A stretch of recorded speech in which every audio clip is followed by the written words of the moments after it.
Hello, today's bonus game is Clues by Sam. Today's the Monday one, so it's the easiest of the week. So it shouldn't be too hard. Let's play. So we need to identify who is innocent and who is a criminal. And we start off with this clue. Two of Sue's neighbors are in row 3 are innocent. So row 3 is here, and two of Sue's neighbors are innocent in row 3. So where is Sue? Sue is here, and if we click the clue, it'll also highlight where Sue is. So Sue only has two neighbors in row 3, so they are both innocent. So we can click them and mark them innocent. If we're wrong, you're not allowed to guess in this game. If there was no way to logically deduce it, it'll say you couldn't have logically deduced that and it won't let you do it. So the criminal's very cunning. Sometimes they just have a quote, which means we don't get more clues. I'm going to gray out the ones that are done. So Olga says, exactly two of Clyde's four criminal neighbors also neighbor Derek. So Clyde is here, and exactly two of Clyde's four criminal neighbors. So first of all, we know Clyde has four criminal neighbors. That's something to remember. Out of the five, sorry, I can count. Out of the five, four of them are criminals. And two of them also neighbor Derek. So Derek is here.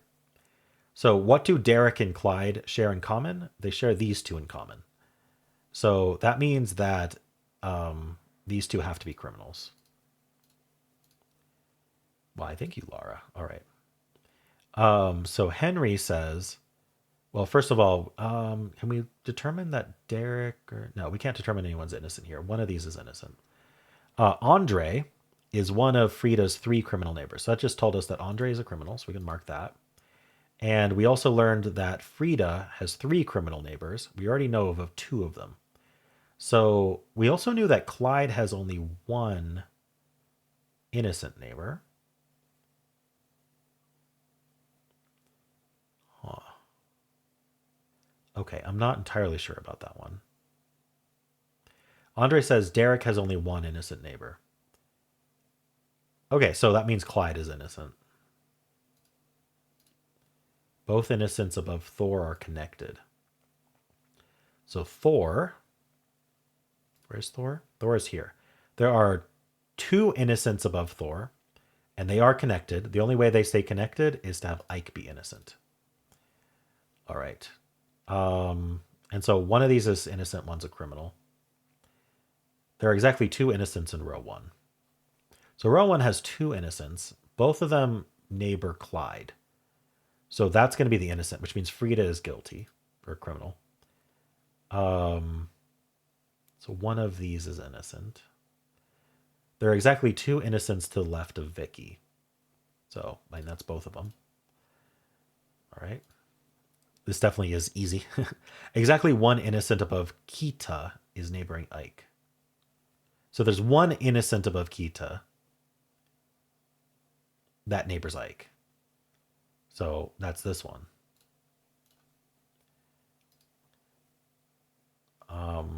Two persons in a corner have an innocent directly to the left of them. Okay. So these corners can't have anyone to the left of them. So both of these corners have an innocent to the left, meaning Vicky's innocent. All right. Only one column has exactly two criminals. So of all these columns, one of them has exactly two criminals. The others do not. So I don't think we can use that yet. Two of Clyde's four. So Clyde has, yeah, so we're doubling down on this being one of each. What was it about Derek that we knew? Hold on. Andre. So Frida has three criminal neighbors. We have two of them. One of these is a criminal. I still don't know which. Column has exactly two criminals. Ooh. Something I'm noticing is that if I make, which one was it? If I make Eli a criminal, then Penny has to be innocent because of the above Thor clue. So we'd have two innocents above Thor. So if Eli is criminal, Penny has to be innocent. And that would be two criminals in that column. And it would also make Brian innocent because Frida would have the three criminal neighbors. So if Eli is criminal, Brian is innocent, and Penny's innocent.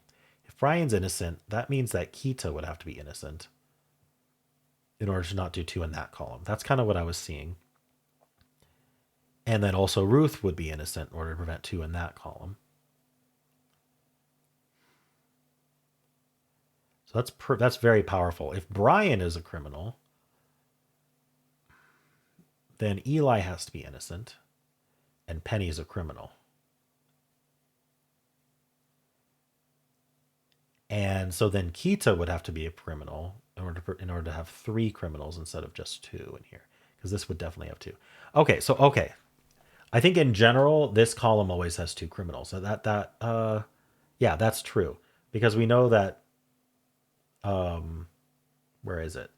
There's 2 innocents above Thor, which means one of these is criminal. So what this is saying is that that's the only column with 2 criminals in it.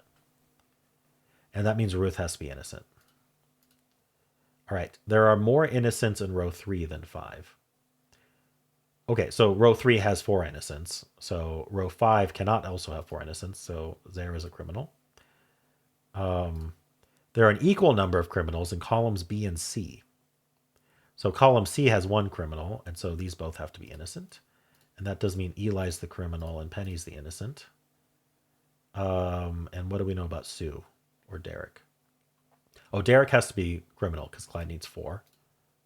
And then, only 1 person in a corner has exactly 3 innocent neighbors. And so Zara needs 3 innocent neighbors. Oh, wait. Thor already has 3 innocent, so Sue better be criminal. All right. Cool. Let's read what the fun little text here was. The criminals are very cunning. Why, thank you, Laura. They're also flagitious. Flagitious? What does that mean? Flagitious. Flagitious. Describes someone or something, such as an action, person, or time period, that is shamefully wicked, deeply criminal, and atrocious. Okay. Flagitious. Flagitious. What now? Is that a good thing? Okay. That's what I said. These criminals are very cunning. They're also Cuomo do conquizzing. Let's look that up too. Cuomo do conquizzing. Extremely rare and archaic adjective that means making money by any means possible, regardless of ethics or morality. All right. I don't think it was meant as a compliment, Gus. Now you're just messing with us. I'm going to look that up. And that's it. Okay. Cool. It did have some nice logic in it. I was kind of expecting easy to be a click, click, click, but it did still have some logic in it. So that was nice. I have done a Sunday before, and they are like, it took me a long time to figure out. You had to do like a bunch of like comparisons and look aheads, and I had screenshots and circles and everything. So cool. Well, let's spin the bonus game wheel and see what tomorrow's bonus game will be.